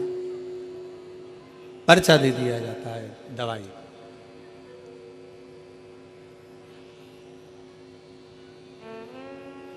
हॉस्पिटल से छुट्टी हुई और तुम्हारे हाथ में एक पर्चा थमा कर भेज दिया गया। एक पर्चा दे दिया हॉस्पिटल से कि इस दवाई को सुबह दोपहर शाम में तुम्हें लेना है, इस दवाई को तुम्हें लेना है। उसी तरह हम जब प्राण त्याग कर 83,99,999 योनियां काट कर जब हम ऊपर जाते हैं, और हमने 83,99,999 योनियां काटने के बाद जो कर्म करा होता है, उस कर्म का भोग जब हम ऊपर भोगते हैं, कर्म का भोग भोगने के बाद हमारी ऊपर से छुट्टी हो जाती है, हम पृथ्वी पर 84,00,000वें नंबर की योनि, मनुष्य की योनि पाते हैं। तो ऊपर से अपने मस्तक की रेखा पर एक दवाई का पर्चा लिखकर भेज दिया जाता है कि इतने साल के होगे तब तुम्हें ये दुख आएगा, इस समय पर ये तकलीफ आएगी, ऐसा कष्ट आएगा, फिर तुम्हें अच्छा परिवार, अच्छा पत्नी, अच्छा घर सब मिल जाएगा, भोजन भी मिलेगा, घर भी मिलेगा, सब कुछ मिलेगा, पर तकलीफें ये दवाई की तरह है जो भाग्य में लिखा कर लेकर आए हैं। तो जैसे हॉस्पिटल से आने के बाद भी दवाई खाना पड़ती है, ऊपर से आने के बाद भी कर्म का दंड या भोगना पड़ता है, या भोगना।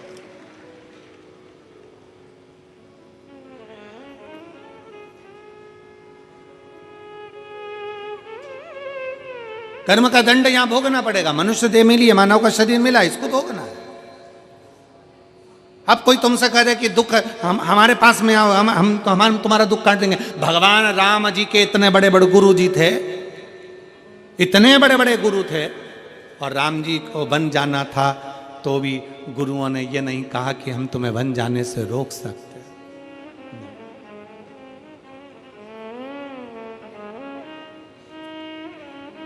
कर्म गति को तो भोगना। भगवान कृष्ण के इतने बड़े बड़े गुरु थे, कितने, और जरा विचार करो, भगवान कृष्ण की 16,108 रानियां, और 16,108 रानियां होने के बाद भी जब संतान का सुख नहीं हुआ तो गर्गाचार्य बाबा से पूछा द्वारका जी में, आप बताइए गुरुदेव, मेरे घर में औलाद नहीं, 16,108 रानियां। गर्गाचार्य बाबा ने भगवान शंकर की आराधना करवाई। एक एक रानी के साथ में 11-11 दिन तक, एक एक रानी के साथ में 11-11 दिन तक भगवान शंकर की शिवलिंग की आराधना करी गई, एक एक रानी के साथ। भगवान शंकर प्रसन्न हो गए, शिव जी प्रसन्न होकर वर दे दिए। भगवान शंकर ने कृपा कर, शिव जी बोले तुमने 16,108 रानियों के साथ एक एक रानी के साथ 11-11 दिन तक बैठकर भगवान शंकर कहते हैं तुमने मेरी आराधना करी है, इसलिए तुम्हारी एक रानी से 11-11 संतान होगी। 10 छोरा 1 छोरी 1,77,186 तुम्हारे घर बच्चे होंगे। ये शिव की कृपा से हुए, शंकर की उदारता से, शिव की करुणा से, उनकी उदारता से, उनकी दया से ये बच्चे। थोड़ा सेट कर लीजिए आप।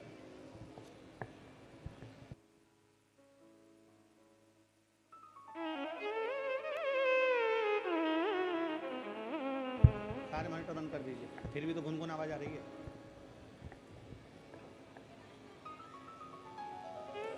स्पार्किंग आवाज आ रही है।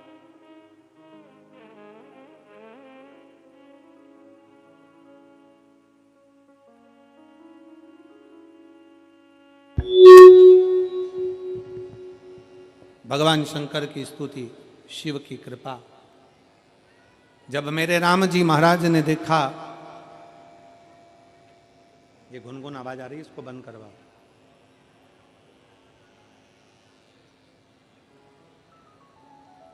भगवान कृष्ण स्वयं शंकर की आराधना में लगे। भगवान कृष्ण जब राम जी महाराज लंका पर चढ़ाई करने के लिए गए, लंका पर चढ़ाई करते समय उनके स्मरण में आया कि जिस रावण की लंका में मैं जा रहा हूं,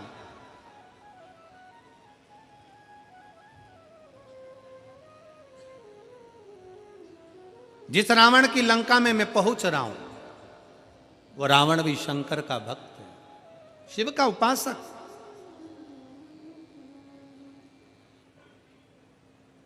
बस बंद हो गया।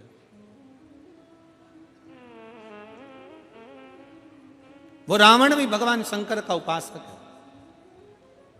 क्यों ना शिव की आज्ञा ली जाए, शंकर जी की आज्ञा लेकर, शिव जी की आज्ञा लेकर फिर लंका पर चढ़ाई करी जाए, फिर लंका पर पहुंचा। और शिव जी की आज्ञा, भगवान राम बालू रेत का शिवलिंग बनाकर, भगवान राम बालू रेत का शिवलिंग का निर्माण कर कर शंकर जी की आज्ञा लेकर फिर लंका पर चढ़ाई करने जाते हैं। कितना सुंदर प्रसंग शिव महापुराण में वेद व्यास जी लिखते हैं।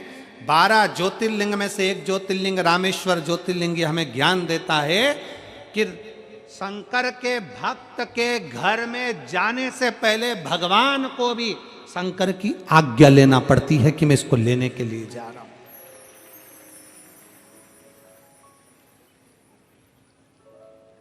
अकाल मृत्यु वो मरे जो काम करे चंडाल का, काल उसका क्या बिगाड़े जो भक्त हो महा काल का।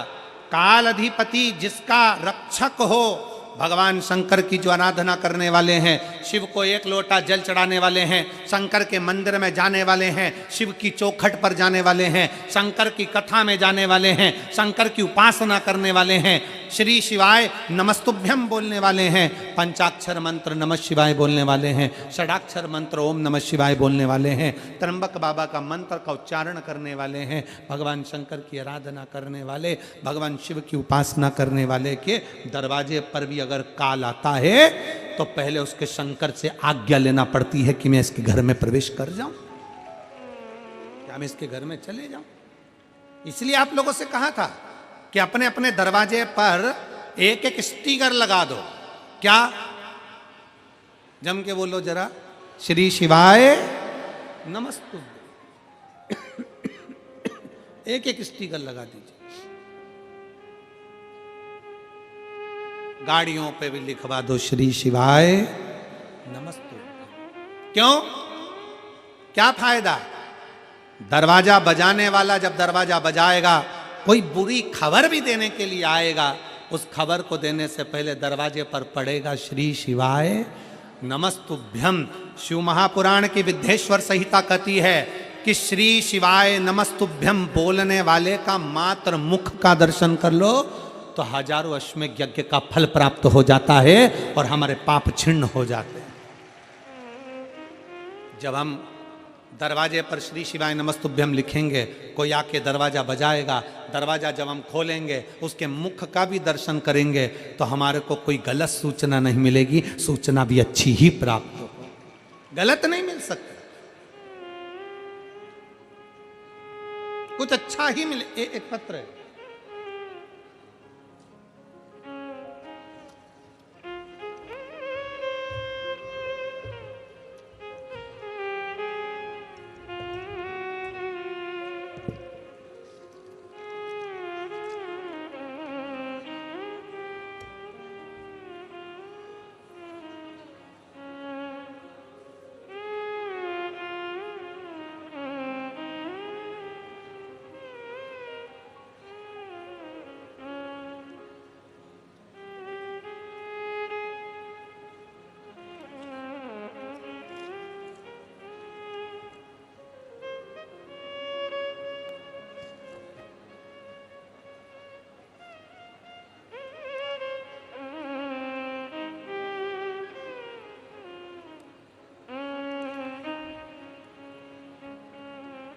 मैं नीतांशी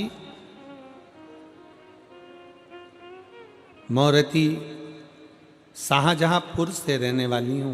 मेरा मोबाइल नंबर ये है। आप लोग एलईडी पर आस्था चैनल के माध्यम से पत्र पढ़ सकते हैं।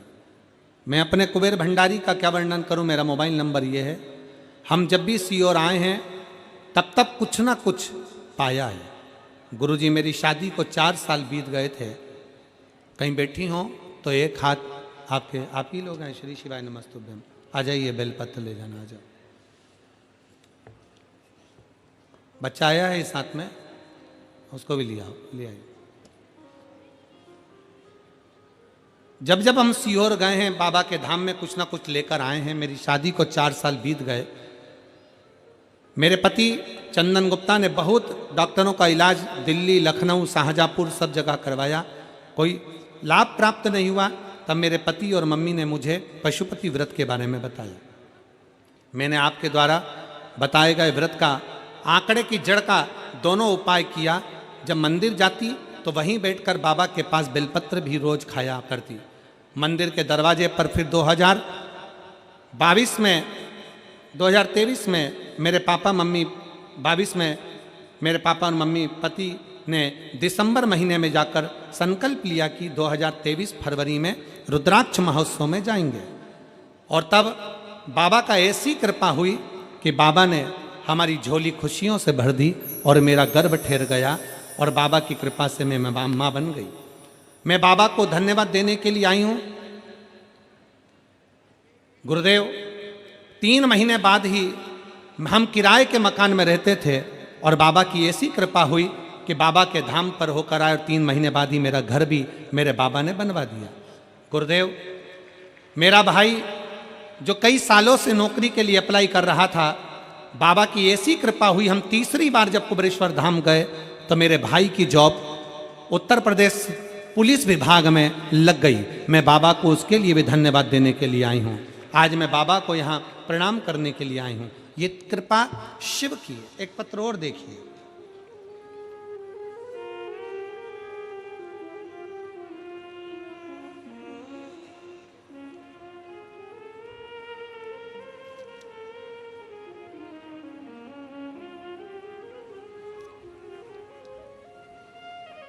मेरा नाम मीनाक्षी है, पति का नाम चंद्र प्रकाश है।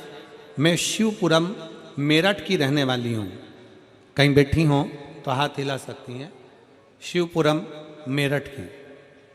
गुरुजी मैं 2 साल से कथा श्रवण कर रही हूँ, लेकिन पंडाल में बैठकर कथा नहीं सुन सकी थी।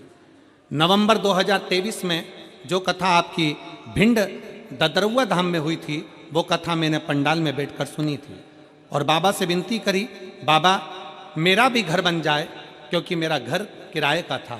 फरवरी 2024 में बाबा ने मेरा खुद का घर बनवा दिया। मैं बाबा को यहाँ प्रणाम करने के लिए आई हूँ। गुरुदेव 2024 में घर बन गया। अक्टूबर 2024 में हापुड़ में कथा हुई। गुरुदेव जाने की तैयारी थी,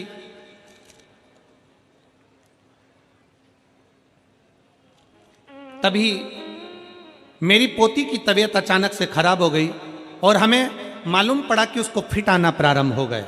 फिट के लिए हम बड़े बड़े हॉस्पिटल में भी गए। रात्रि का समय था, 2 बज रही थी, कोई ने लिया नहीं। तब एक हॉस्पिटल में उसको एडमिट करा, पर वहाँ पर भी डॉक्टर रात को नहीं थे। तब एक कंप्यूटर के कहने पर हमने शंकर भगवान के मंदिर में जल चढ़ाया और बेटी को दिया। उसी कंप्यूटर से पूछकर दवाई लेकर हम आ गए और बेटी को दवाई दी। दवाई देने के बाद मैंने विचार कर लिया, कुछ भी हो मैं हापुड़ की कथा में जाऊंगी। बेटी को हापुड़ की कथा में ले गई और बाबा के भरोसे पर बस प्रणाम करवाया और जल पिलाया। मुझे क्या मालूम था कि कंप्यूटर की दी हुई गोली भी डॉक्टर के बराबर ही होती है। और बाबा ने ऐसी कृपा करी कि उस दिन से आज तक मेरी बेटी को मिर्गी का दौरा नहीं आया। मैं बाबा को यहाँ प्रणाम करने के लिए आई हूँ। कहीं बैठी हो मीनाक्षी जी पटिका नाम चंद्र प्रकाश, शिवपुरम मेरठ के रहने वाले हैं। कहीं बैठे हो तो आ सकते हैं, आ जाओ।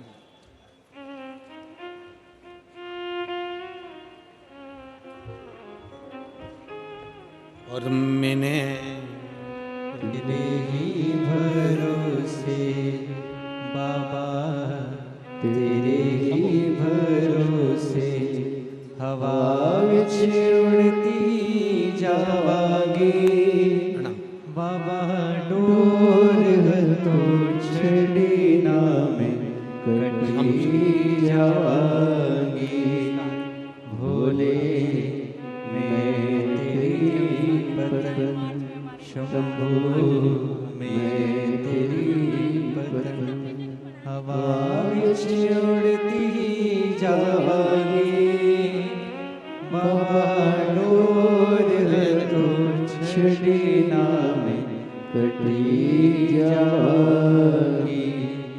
भोले मैं तेरी पतन, शंभू मैं तेरी पतन, हवा बिच उड़ती जावांगी बाबा, डोर तो छड़ी ना में कटी जावांगी। शिव पर करा भरोसा, विश्वास टूटता नहीं। शिव महापुराण की कथा कहती है, तारका सुर के 3 बेटे तारकाक्ष, विदुमाली और कमलाक्ष की, तीनों ने विचार कर लिया कि हमें शिव का दर्शन करना, शंकर का दर्शन करना। मृत्यु मांगी, ब्रह्मा जी ने कह दिया कि मौत तो आएगी, निश्चित है, उसको कोई टाल नहीं सकता।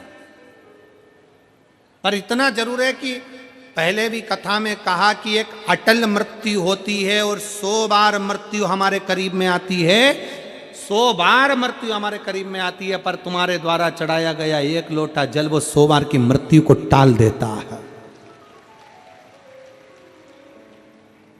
और जो अटल मृत्यु है वो तो हर एक को आना है, एक दिन प्राण जाना ही है। अटल है वो, अटल ही रहेगा। शिव कथा कह रही है, भगवान शंकर का चरित्र कथा है, शिव महापुराण की कथा कह रही है, भगवान का पवित्र चरित्र कह रहा है। तारकासुर के 3 बेटों ने मांग लिया कि अगर ब्रह्मा जी आप कह रहे हो कि हमारे प्राण छूटेंगे, हम मरेंगे, ठीक है, हम मरने को तैयार है, पर हमें वर दे दो, हम मरें तो तीनों एक साथ मरें, प्राण छूटे तो तीनों के एक साथ छूटे।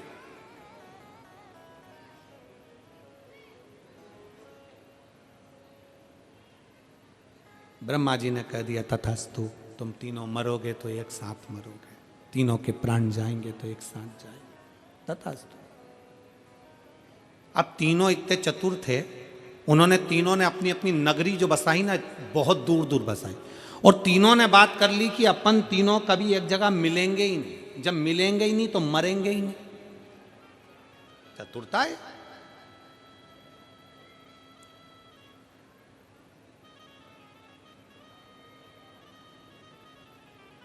कितनी भी बादाम खा लो, कितना भी तिल्ली का लड्डू खा लो,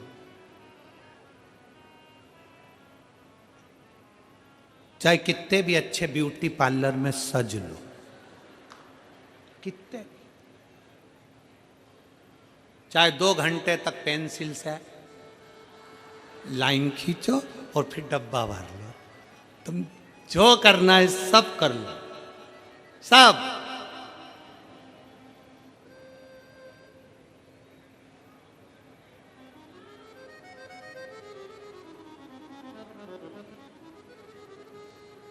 एक अपना जन्म प्रमाण पत्र और एक अपना मृत्यु प्रमाण पत्र।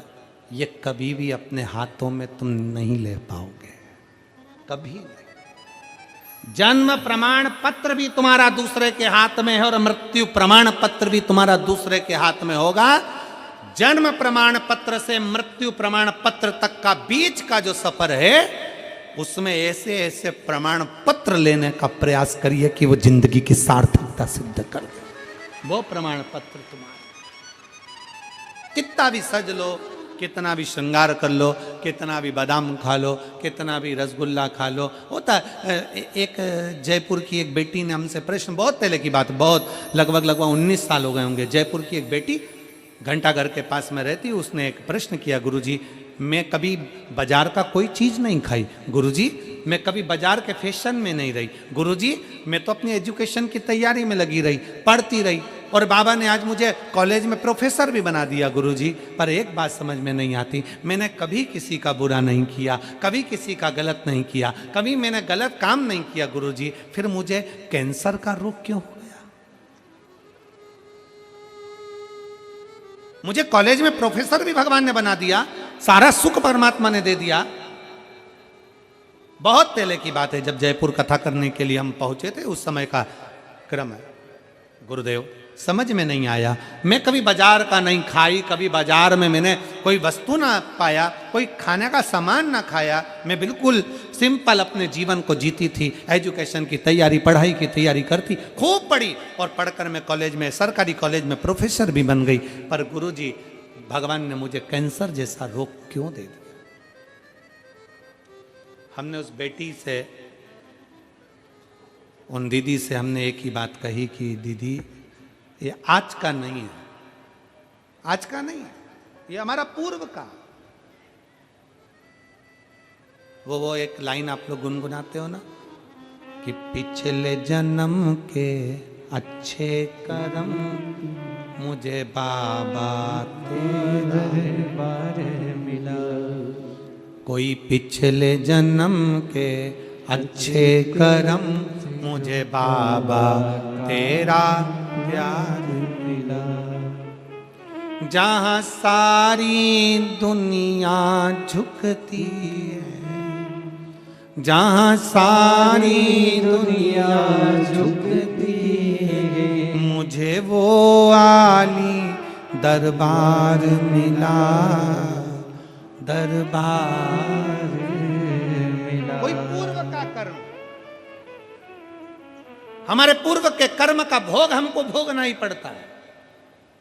होता है, एक प्रसंग शिव महापुराण में आता है, एक राजा ने एक सुंदर मंदिर बनवाया भगवान शंकर का, भगवान का मंदिर, राम जी का मंदिर, ठाकुर जी का मंदिर, राजा ने बड़ा सुंदर मंदिर बनवाया।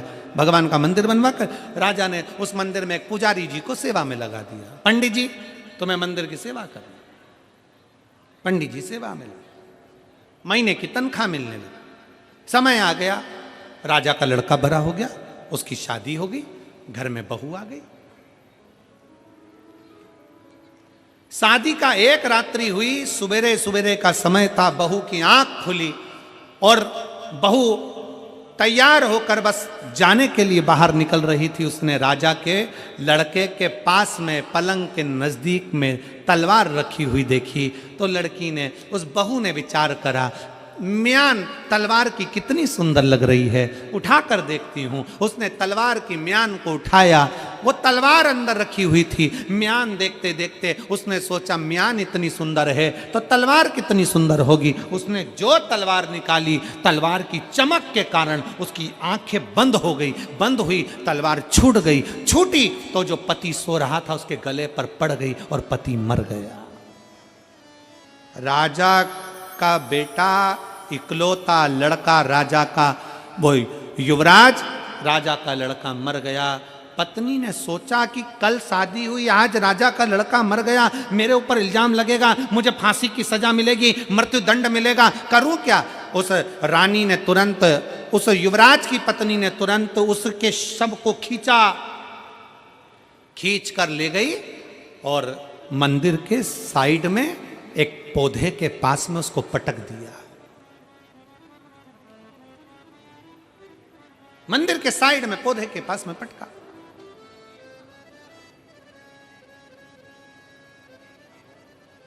सुबेरे सुबेरे पंडित जी आए,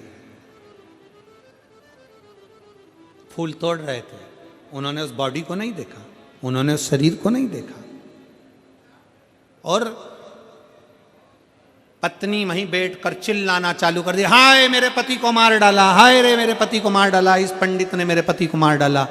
अरे दूत आए भागकर, पंडित जी को पकड़ा, ले जाकर राजा के सामने खड़ा कर दिया। तुम्हारे लड़के का वध कर दिया इसने, पंडित ने मार डाला तुम्हारे लड़के को।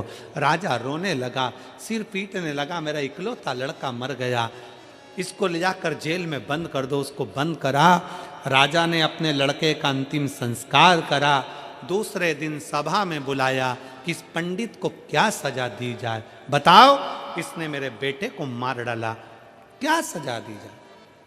सबने अपने अपने निर्णय दिए। किसी ने कहा इसको मार डालो, किसी ने कहा इसको मृत्युदंड दे दो, किसी ने कहा इसको फांसी पे चढ़ा दो, किसी ने कहा इसका भी गला काट दो। पर राजा ने विचार करा, नहीं नहीं नहीं, इसने इतने दिन मेरे भगवान की सेवा करी है, मेरे मंदिर में पूजन करी है, इसको मार नहीं सकता। एक काम करो, जिस हाथ से इसने मेरे लड़के को गला काटा है, इसका वो हाथ काट दिया जाए। पंडित का एक हाथ काट दिया गया। पंडित रोता रोता नगर से बाहर दूसरे नगर में चले गया। अब मैं इस नगर में नहीं रहूंगा क्योंकि मेरा हाथ कट गया। अब किसके पास जाऊं, किससे कहूं कि मेरा हाथ क्यों काटा? मैंने तो झूठ नहीं बोला, मैंने गलत काम नहीं किया, मैंने वध नहीं किया, फिर भी मेरा हाथ क्यों कटा? किस लिए? आखिर मेरा हाथ क्यों कटा? पंडित रोता रोता सोचा अपने गुरु जी से पूछूंगा जो काशी में रहते हैं। गुरु जी के पास जाने लगा। जैसे ही गुरु जी के पास गया, दरवाजा बजाया, गुरु जी नहीं थे, उनकी पत्नी चिल्ला के बाहर आई, कौन खोलना आया है? दरवाजा बजाया जा रहा है, बजाया जा रहा है, अक्ल नहीं है बिल्कुल रत्ती भर की, कौन है ये? दरवाजा खोलकर खूब गालियां दी पत्नी ने। हाथ कटा हुआ है। उसने पूछा गुरुजी हैं? पत्नी चिल्ला के बोली, कौन गुरु? कहीं मर गया होगा तेरा गुरु। आ गए, गुरुजी हैं, गुरुजी हैं। पति को भी उसने बहुत अपशब्द कहे, वो चला गया। थोड़ी देर बाद फिर आया, फिर दरवाजा बजाया, गुरुजी हैं। पत्नी ने फिर अपशब्द कहना प्रारंभ कर। अब तीसरी बार आया तो पत्नी नहीं थी। गुरुजी ने दरवाजा खोला। पंडित जी एक हाथ के प्रणाम किया। प्रणाम कर कर गुरुजी ने उसको अंदर बुलाया। क्या बात है बेटा, आप मुझे जानते हो गुरुजी? मैंने आपके पास में विद्या अध्ययन करा है, आपके पास में रहा हूं, मैंने आपसे गुरु दीक्षा ली है। गुरुजी बोले, हाँ मैं जानता हूं, तू मेरा शिष्य है। क्या पूछना चाहता है? गुरुजी, मैं अपने बारे में पूछने के लिए आया था, पर आप तो त्रिकालदर्शी हो गुरुजी, आप पूर्व का ज्ञान रखते हो, मैं जानता हूं आपको। मैं अपने बारे में तो बाद में पूछूंगा, पहले आपके बारे में पूछता हूं। गुरुजी, आप इतने अच्छे हो और आपकी वो धर्म पत्नी ऐसी है जगदम्बा, इतनी भयंकर है गुरुजी। 2 बार आया, 2 बार आपको गालियां दी, अपशब्द कहा, ताने दिए, आपको अपशब्द कहे। गुरुजी, ऐसा क्यों? गुरुजी ने कहा, बेटा देख, पूर्व जन्म में जो मेरी पत्नी है ना, ये गधी थी, और पूर्व जन्म में मैं कौवा था। ये गधी थी, मैं कौवा था। इस गधी के पीठ पर एक घाव हो गया था। वजन ढोते ढोते मैं कौवा इसकी पीठ पर बैठता और उसके घाव को चोंच से खरोदता। ये गधी कष्ट के कारण भागती, मुझे अच्छा लगता। भागते भागते एक दिन ये हरिद्वार चली गई। मैं इसको ढूंढते ढूंढते हरिद्वार पहुंच गया। हरिद्वार में मुझे मिली, फिर मैंने इसके घाव को खरोदा तो ये गंगा में कूद गई। इसकी पीठ पर मैं बैठा था तो मैं भी मर गया और ये भी मर गई। दोनों मरे, मैं इसका पति बना, ये मेरी पत्नी बनी। जब मैं कौवा बना था तो मैंने अपनी चोंच से इसको खूब खरोदा था। अब ये मेरी पत्नी बनकर अपनी चोंच से मुझे खरोद रही है। अपनी चोंच से मुझे खरोद रही है।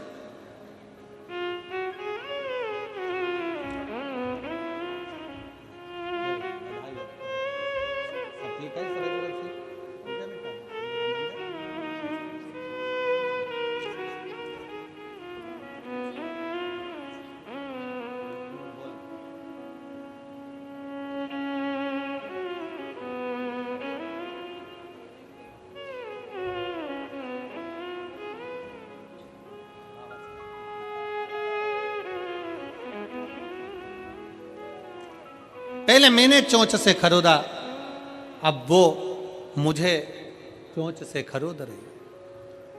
पर गुरुजी ने कहा मैंने तो अपना भाग्य बता दिया, अब तू बता कि तू कैसे आया। गुरुजी मैं तो मंदिर में पूजन करता था, राजा का लड़का मर गया, रानी ने मेरे ऊपर इल्ज़ाम लगा दिया, मेरा हाथ काट दिया गया। मैंने कभी झूठ नहीं बोला गुरुजी, मैंने कभी किसी का बुरा नहीं करा गुरुजी, पर मेरा ये हाथ क्यों कटा? गुरु ने कहा बेटा ये पूर्व का कर्म का लेखा है। पूर्व समय में तू बहुत बड़ा संत था, सत्य बोलने का तूने निर्णय लिया था।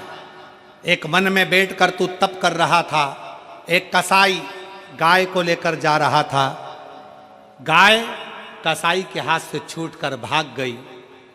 कसाई तेरे पास आया, पूछा तुमने गाय को देखा है? तुम बोले तो कुछ नहीं क्योंकि तप में थे, पर हाथ का इशारा कर दिया कि गाय उधर गई है। कसाई गया, गाय को पकड़ा, गाय को काट दिया।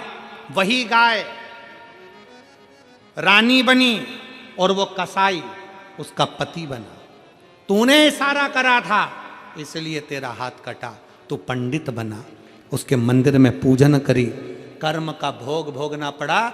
पहले कसाई ने गाय को काटा था, आज गाय ने कसाई को काट दिया और तू उसका साक्षी था ये हाथ, इसलिए आज तेरा हाथ कटा। ये कर्म का दंड है जो मनुष्य को भोगना पड़ता है। मृत्यु लोक में आने के बाद व्यक्ति को भोगना।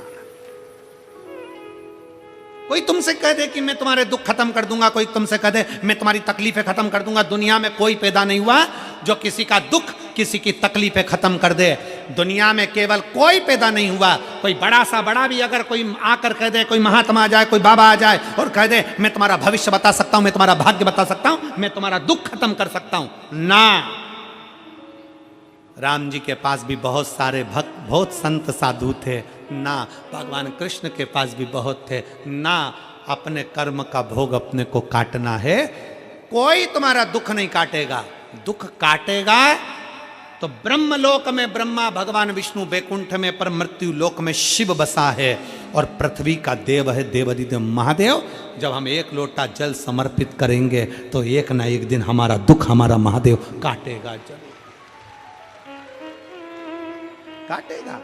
देवता का काम है भाग्य लिखना, विधाता का काम है भाग्य लिखना। देवता का काम है भाग्य लिख देना, विधाता का काम है भाग्य लिख देना, पर शिव का काम है तुम्हारे भाग्य को लिखे को पलट देना। वो शंकर का कार्य पलट दे। इसलिए भगवान शंकर से प्रार्थना करते रहा करो कि अब दया करो है भोलेनाथ, मस्त रहूं तेरी मस्ती में। अब दया करो है भोलेनाथ, मस्त रहूं तेरी मस्ती में। अब दया करो है भोलेनाथ, मस्त रहूं तेरी मस्ती में। अब दया करो हे भोलेनाथ, सब गाइए। मस्त रहूं तेरी मस्ती में। मेरे सिर पर रख दो अपना हाथ, मस्त रहूं तेरी मस्ती में। मेरे सिर पर रख दो अपना हाथ, मस्त रहूं तेरी मस्ती में। अब दया करो हे भोलेनाथ, मस्त रहूं तेरी मस्ती में। अब दया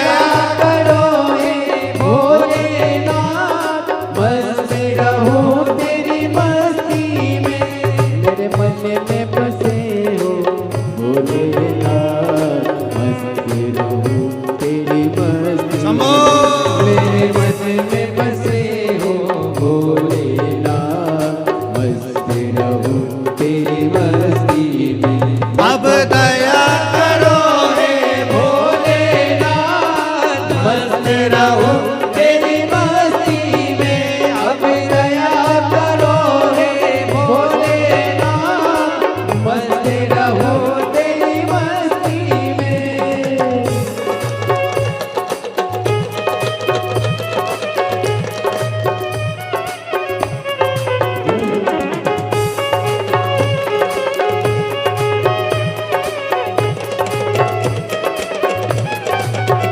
शंभो।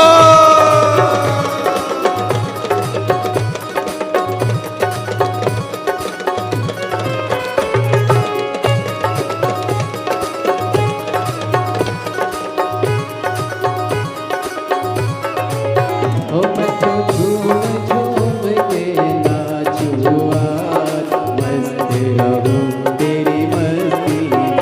ओ मैं तो झूम झूम के नाचूं आज, मस्त रहूं तेरी मस्ती में। अब दया करो हे भोलेनाथ, मस्त रहूं तेरी मस्ती में। अब दया करो हे भोलेनाथ, मस्त रहूं तेरी मस्ती में। मैं तो मगन हूँ भोले तेरे साथ, मस्त रहूं तेरी मस्ती में। मैं तो जोड़ूं अपने दोनों हाथ, मस्त रहूं तेरी मस्ती में। अब दया करो हे भोलेनाथ, मस्त रहूं तेरी मस्ती में। अब दया करो हे भोलेनाथ, मस्त रहूं तेरी मस्ती में। अरे मस्त रहूं तेरी मस्ती में बाबा। मस्त रहूं तेरी मस्ती में। मैं तो जोड़ूं अपने दोनों हाथ, मस्त रहूं तेरी मस्ती में। मैं तो जोड़ूं अपने दोनों मस्त रहूं तेरी मस्ती में। अब दया करो हे भोलेनाथ, मस्त रहूं तेरी मस्ती में। अब दया करो हे भोलेनाथ, मस्त रहूं तेरी मस्ती में। अरे मस्त रहूं तेरी मस्ती में बाबा। मस्त रहूं तेरी मस्ती में। ओ शंभू मस्त रहूं तेरी मस्ती में। ओ मस्त रहूं तेरी मस्ती में। हार हार। देव अपने स्थान पर बैठ जाओ। आज तो भजन में आशीष जी की धर्म पत्नी जी भाभी जी का कहने पर आज 2 भजन हुए हैं, क्योंकि कल उन्होंने कहा था गुरुजी हमको स्तुति करने का समय नहीं मिल रहा है, 2 बार तो स्तुति करवाओ, इसलिए आज सबको 2 बार मौका मिला है बाबा से अपने दिल की बात कहने का। बैठ जाओ जल्दी से और बैठ के बाबा से अपने मन की बात बड़े भाव के साथ। आज कथा का 5वां दिवस है, कल 6ठा दिन और परसों कथा का 7वां दिन रहेगा। परसों के दिन कथा का समय सुबह 8 बजे से 11 बजे तक रहेगा। कल तो कथा का समय यही रहेगा 1 से 4। दिल से बाबा से सब लोग मिलकर भाव से बाबा से अपने मन की बात कहिए। जो कहने आए हो वो बाबा से कहिएगा।